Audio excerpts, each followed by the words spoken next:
Debout Congolais, unis par le sang, unis dans l'effort pour l'indépendance.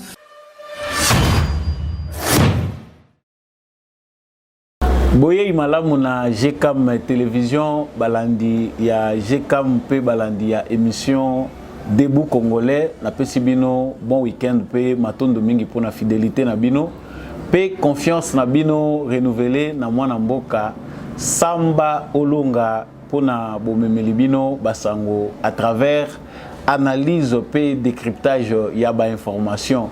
Donc pour na yango na pesi bino matondo mingi kasi boyebi malamu ete yambo émission na biso ebanda nazalaka na tina ya ko senga na moto nyonso ayeba ete justice ya Nzambe moto moko te aishapaka na contrôle nango justice ya Nzambe bakimaka yango te Nzambe babata makaye pete soki yo kosalaka mabe okanisi ete biso tozomona yo te yeba moto azali komona yo azali soki po osalaka na nko okanisi ke yo leki biso na makasi to pe oza capable ya ko contourner justice ya mokili kokanisa te ke soko dusoli biso bato mokili Nzambe pe badusolaka ye tôt ou tard on finit par récolter ce qu'on a semé.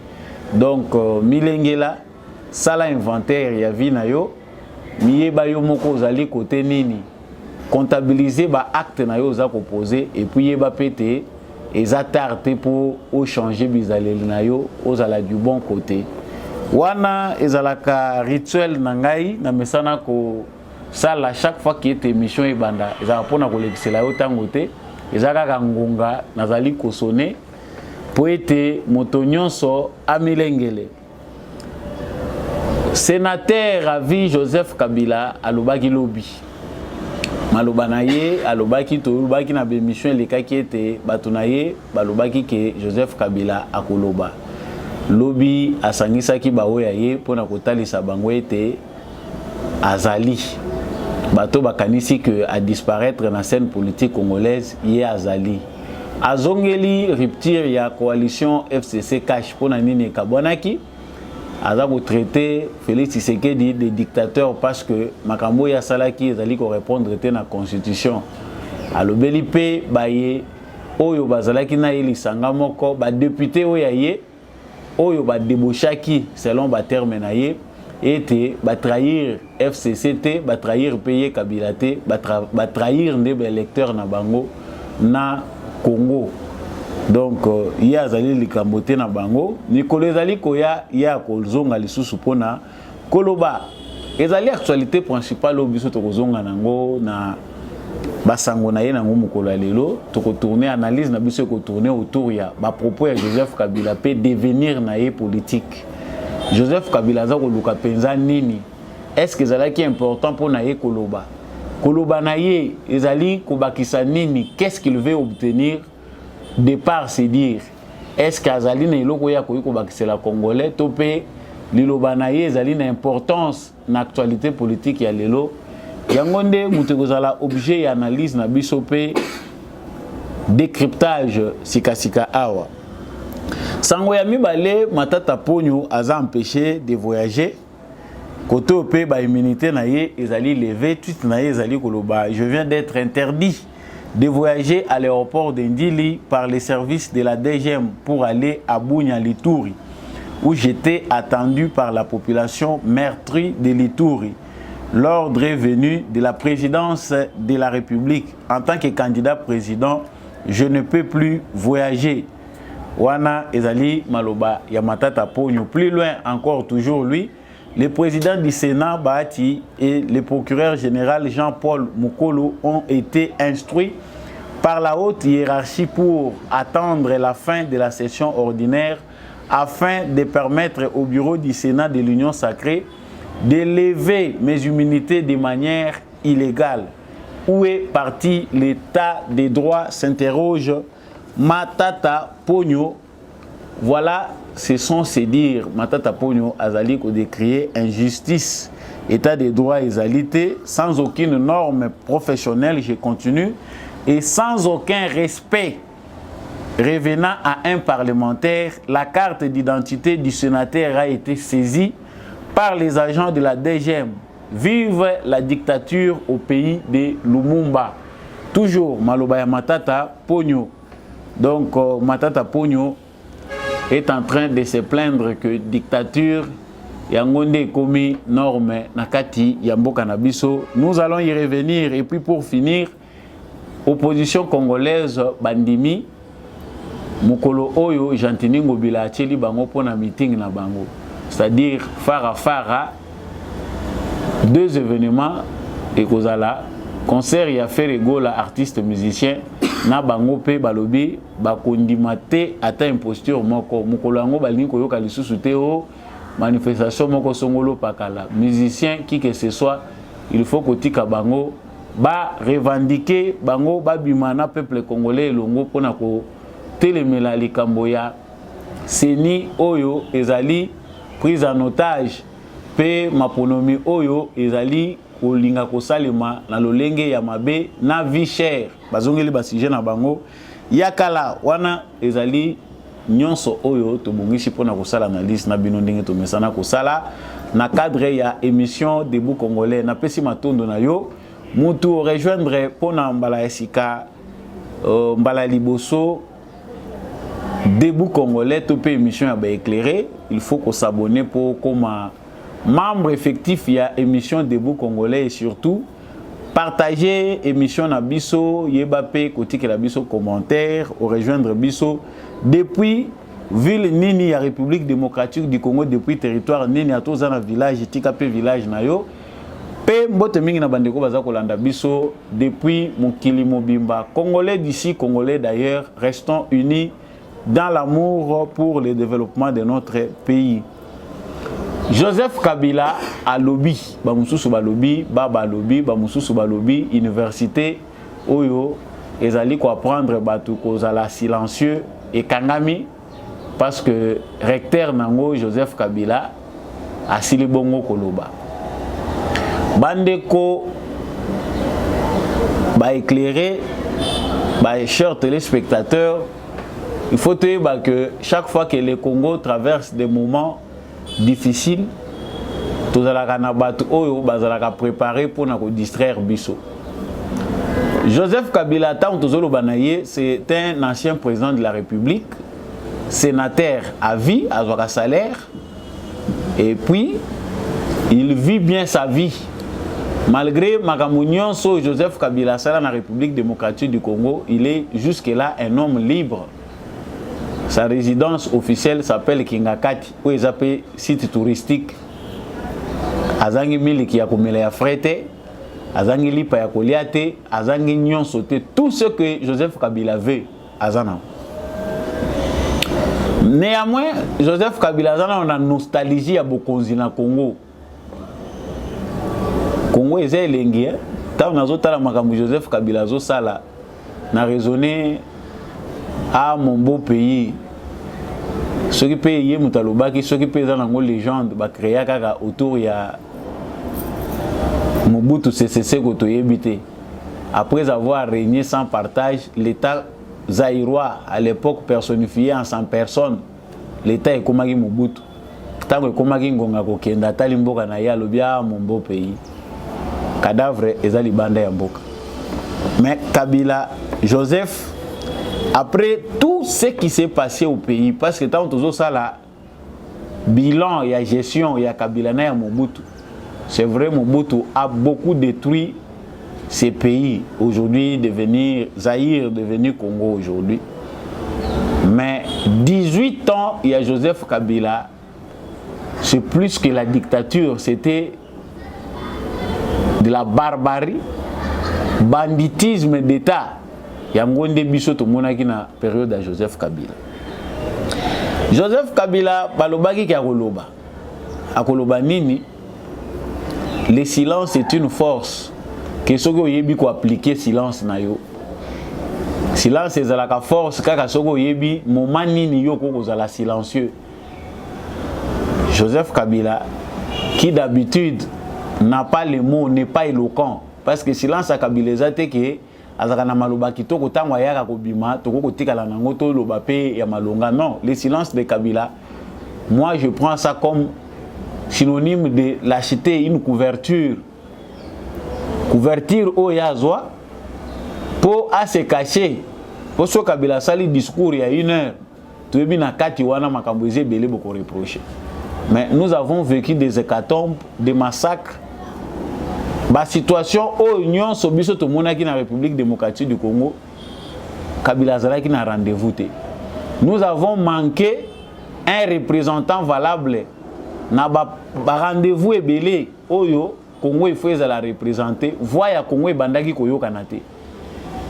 Mais plusieurs observateurs, plusieurs Congolais se posent la question. Nini Oyo Kabila Bosani, Nini Oyo Pene Koyo Sala que Kabila a continué à insister na pouvoir de la République démocratique du Congo. Biso ba mususu tant tozota la comportement Joseph Kabila tozolo ba que les pouvoirs makamunyon so lekeli Kabila na tête de la République démocratique du Congo façon à tirer le pouvoir et kokai ko servir de leçon à Joseph Kabila pour abosa na mboka o libela aluka pe ko constituer vina yendenge mususu. Lui-même avait promis à l'objet que ceux qui n'a quitté pouvoir na ko koma na ngata journaliste. Journaliste ya baba zalaka. Mais bademon oyo bomonaka oyo congolais kinois ba flatteur basé belé. Ti Kabila akoti na kati erreur oyo akwei kaka na défaut oyo. Kabila vandi na yekota vandi ba congolais musupe ba komi ko apprendre ko bossa na Kabila. China Rambo parce que le nom qu'on lui a attribué c'est le nom d'un grand voleur na Nigeria. Peut-être batu musuba bambaka batu ba kombo buno biso awa uzwa ngoka kombo bambia ngomutu. Mais c'est le nom d'un grand voleur. Est-ce que yemo ko pas valider kombo ngo to yebite? Kabila revient enfin. Il parle parmi les siens. Vidéo bozomona ezana ngoko lega sans voix ndenge bi n'entourage à Kabila avant to kota na profondeur à makambo Kabila zoloba. Mutu nini oyo biso tozomona ya important tango Kabila zaki na pouvoir bino bozo komona ye na entourage wana. Parce que là on voit même bato oyo bakokai ko poussana na Kabila te. Lelo parce que il n'y a plus rien derrière Kabila, l'entourage à Kabila Moutouaza te bien laissé Sili. Kabila n'a plus le temps, tant azaki na Rubina zo fongola mutunyon so zozwa. Wana azaki important. Crème intellectuelle, crème ya bato ba fasonaki Kabila poto mona ke Kabila zalaka mayeli. Bango nyonso baza lelo na union sacrée. Chico, quelle est cette mouche là qui a piqué Joseph Kabila pour bakende ko bimisa ye place à vanda ki na ye azo te pate pasu ke belé pe lokola ngayawa yanga kutu ezana no bien pour enfin venir pondre quelque chose qui ne pouvait même pas exister. Kabila nostalgie tindi azonga ti côté à coalition FCC cash. Coalition FCC cash ya Joseph Kabila ndenge nini kufaki ezali parce que ba nomination ya Tshisekedi ezalaki anticonstitutionnel et violaki constitution yango nde muteza à la base ya rupture ya coalition FCC cash de malamu ke FCC ezwaki majorité oyo FCC ezwaki et kwa ko aider mboka et avant coalition FCC cash ekufa na benga qui près de 400 députés ya FCC awa kona yebisa bango ba choisir ko trahir. Non, ils ont vu l'épée de Damoclès qui repose sur leur tête. Même si formule wana et répondait qui te baboya qui kokende ko répondre à l'appel ya président Félix Tshisekedi, même par n'importe quel mécanisme Joseph Kabila ulinga ko koya kaka. Mais Joseph Kabila pense que ezalaki balandaki mbongo nini mais yo pesa ki te pona nini parce que yo ndé éducateur na bango. Muto alakisaki bango ko futa bango, muto a forger bango ko futa ka bango po nyonso ba ko sala et dépendaka na ba enveloppe. Eza yo. Mais comment okokai ko débloquer ba enveloppe nécessaire te pour garder bango na kingakati? Comment okokai ko proposer bango te oye kokaki na bango po ba continuer ko ya ko assister na ba réunion? Comme ça, tous à la dédoublement, il y a gouvernance. Koto yo Tshisekedi, Félix Tshisekedi na palais de la nation, Koto Joseph Kabila na Kingakati. Nous avons assisté na bassin moko, il y a Passi, il y a Sonia, ba ministre chaque week-end, ba cortège, ba Kingakati. C'est comme si le pays, tous a deux républiques. Mais Kabila, si la Sony, si Kabila revient encore aujourd'hui pour user de la parole, qu'on s'exprimer, qu'on y Congolais. Qui sont ces Congolais là aujourd'hui? Oyo pena bazali ko fonctionner normalement. Si ce ne sont pas des flatteurs et des aventuriers, pour bayo kamalobo yo Kabila koloba, importance nango ezani. Joseph Kabila pense que Félix Tshisekedi est un dictateur et que y a Silina nous dans la scène politique. C'est une distraction. L'analyse que nous faisons de la sortie de Joseph Kabila, c'est une sortie de diversion. Il veut intimider, mais Mouto a zappé pour diriger le Congo, Azana Stado va intimider. L'exemple le plus éloquent, c'est l'exemple que nous savons que lorsque Félix Tshisekedi a accédé au pouvoir, aujourd'hui, tout ça n'a courage à Kolobango. Ba priva qui est na nyonso, Joseph Kabila avait tout planifié pour que Félix Tshisekedi n'ait le contrôle de rien. Ce qui Félix Tshisekedi azali kokamba mboka, armée, la police,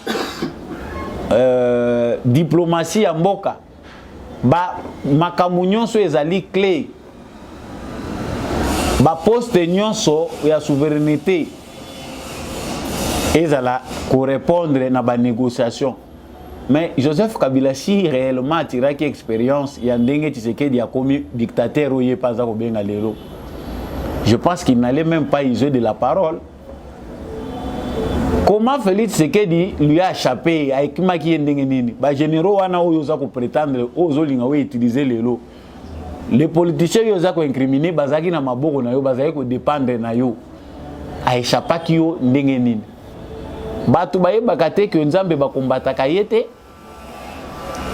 Joseph Kabila, ce qui le fait sortir, c'est qu'il voit sa mort proche, mort politique ya Kabila comme proche.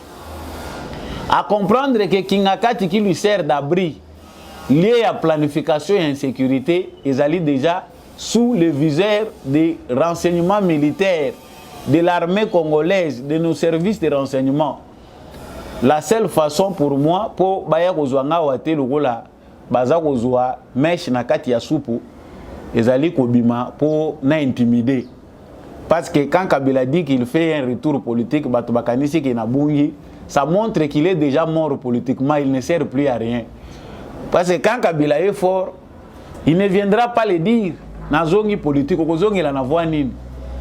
Na voix constitutionnelle ou bien na voix ya constitution ya couple Joseph Kabila. Ici, ce qui fait sortir Kabila de l'ombre Bisika Wavandi à l'obik, Bazako Koumise pas Batunaye, à l'obik université à Kara, c'est le malheur qu'il voit s'approcher. Parce que Bisika Oyo, et c'est le bagi qui est aussi maté. Je préfère être ouvert place Oyo. Pacte Oyo, Bissonion Sotoyebi. Oyo Félix Tshisekedi. Aloba clairement, tant que Seni a publié les résultats, Joseph Kabila est un partenaire pour l'alternance. Point barre. Maloba politicien, il faut qu'on analyse Kango Malam. Partenaire pour l'alternance. Tobo Mabilo Kwanda Kote Tobe Bisate, Biman Andenga Kimia. Kabila Pandimi, il est sorti par la grande porte. Le pacte est un pacte de paix parce que Congolais sa koufi mingi baya ko kufa lisusu te poto bousculer yo Kabila obima et Kabila a accepté maintenant li kofi ya kokanga nambela simina simalobi diriger total ayo namona yo soko kosala nini. Aujourd'hui Félix Tshisekedi devient dictateur face à Kabila, mais ce qui batu bozo ko interpréter ngote c'est les larmes de Kabila, c'est la fin triste. Parce que l'oko etikali na Kabila awa oyo Congolais nyonso aza kozela Congolais conscient nazolo bana ba manipuler, c'est l'arrestation de Joseph Kabila. Heureusement que Joseph Kabila lui-même na manque d'intelligence na ye na sagesse aza ko bousculer porte ya prison nalobaki makambo kala nalobiki Kabila semi avanda na ekimia alobaka makambo politique ya Congo te là il sera calme terrain oyo azo ko mema Tshisekedi et ko pousser ye akoma prisonnier et ko pousser Tshisekedi à réagir mais façon ya Tshisekedi ya ko réagir et kozala makasi parce que intelligence politique au Tshisekedi azanango Kabila azanango te. Aujourd'hui, matière grise nyonso eza attiré le rôle na aimant vers Tshisekedi. Les pouvoirs attirent, nous sommes en Afrique. Awa ba idée na ne komi constante batu ba idéologie na ne fandate. Il suffit seulement aux ala na pouvoir. Bango nyonso batengami. Attirance au pouvoir eza nango esali ke Kabila tikala ye moko. Bon siko yo tikali na bana boudin ozana bango. Ozo luka nini? Qui sera avec toi? Donc Kabila veut défendre son territoire en intimidant. Oh, il va s'exprimer. Tu vas t'exprimer pour les Congolais ou pour Tshisekedi? Qui sera là pour écouter Kabila? Chers frères congolais, ce que Kabila veut, ils allaient déjà s'entreprendre comme démarche. Ayebi déjà qui basi ba yebi o ya bongisaki. Des contacts avec des présidents africains, Tshisekedi azoko mimamboka na kao, façon to tikela ki mboka yangote, ça n'a rien de sens. Wana ezali o médias ezako bimisa. Dans le vrai Kabila, comme ceux qui s'appellent opposants, basi ba comprendre que Tshisekedi tokoka kolonga ete na voie ya ba élection.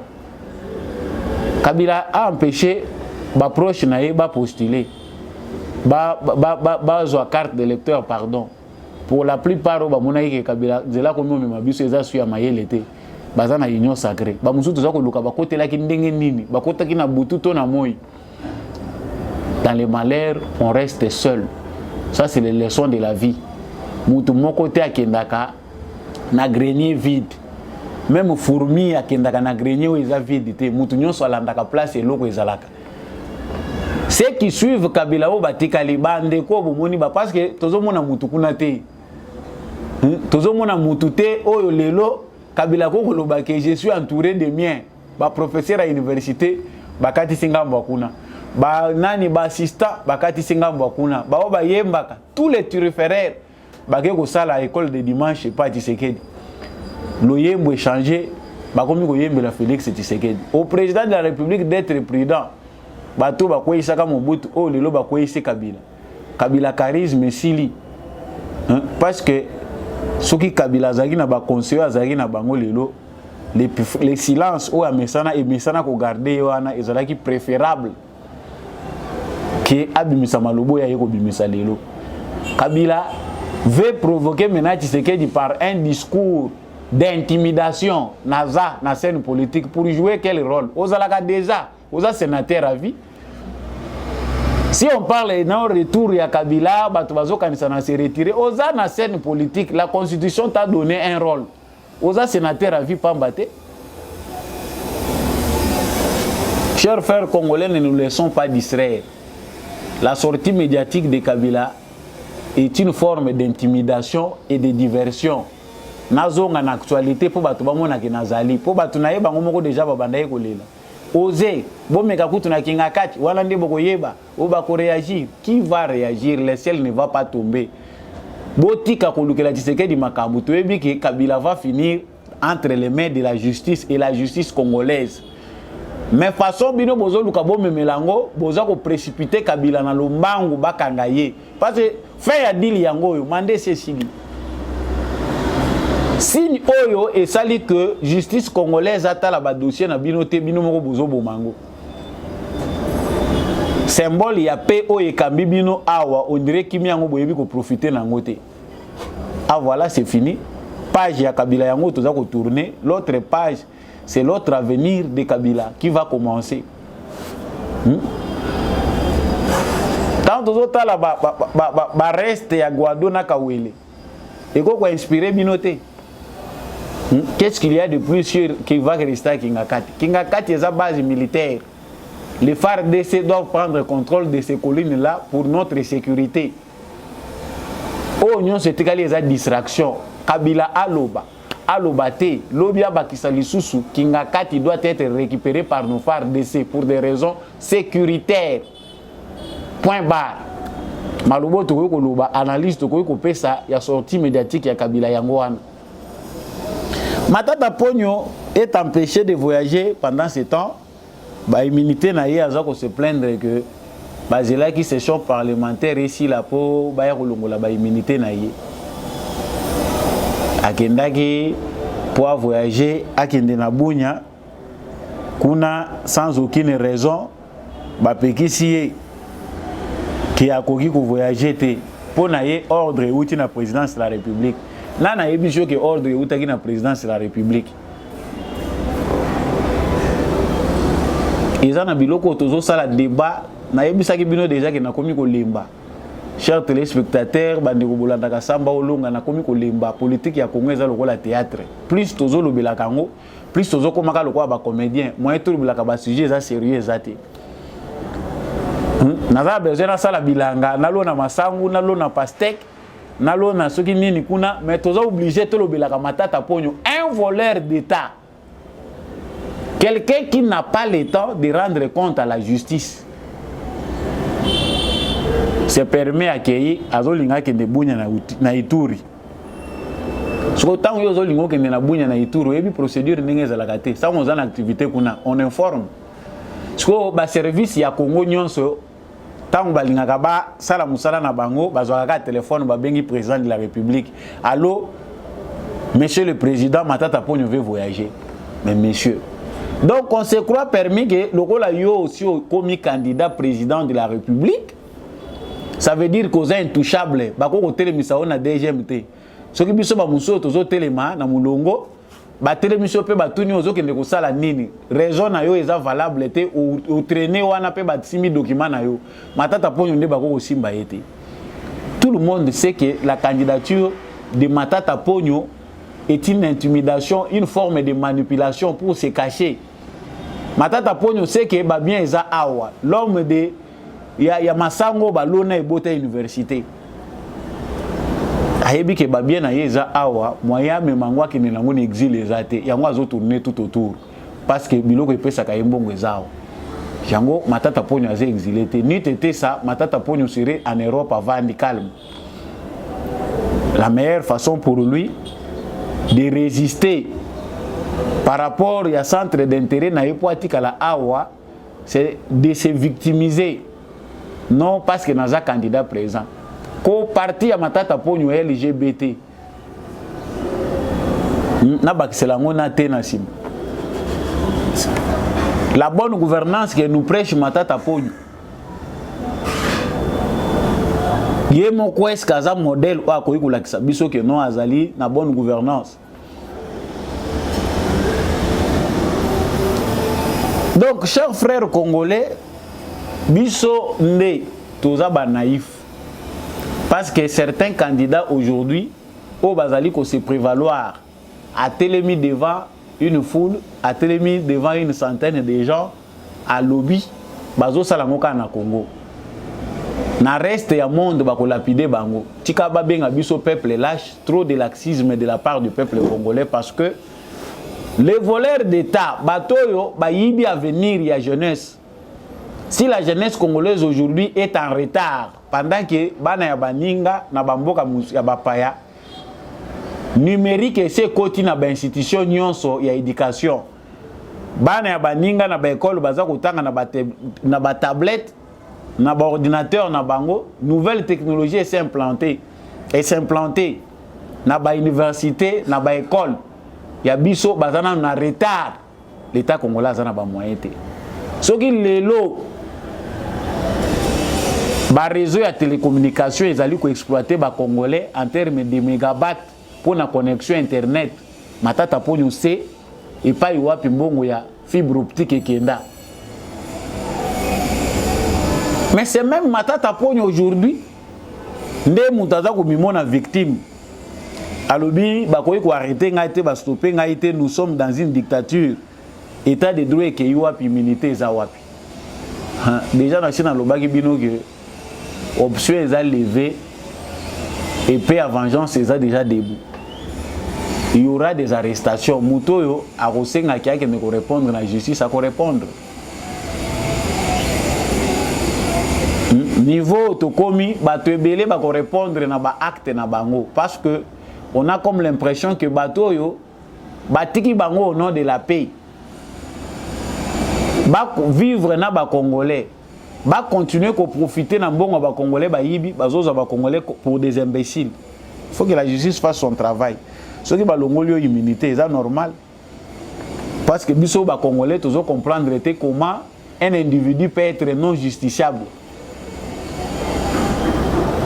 Ndenge nini cour constitutionnelle eko sambisa yote, cour de cassation eko sambisa yote, ba cour nyonso ya Congo eko sambisa yote, c'est que yo ba koki ko sambisa yote. Comment ça peut se faire?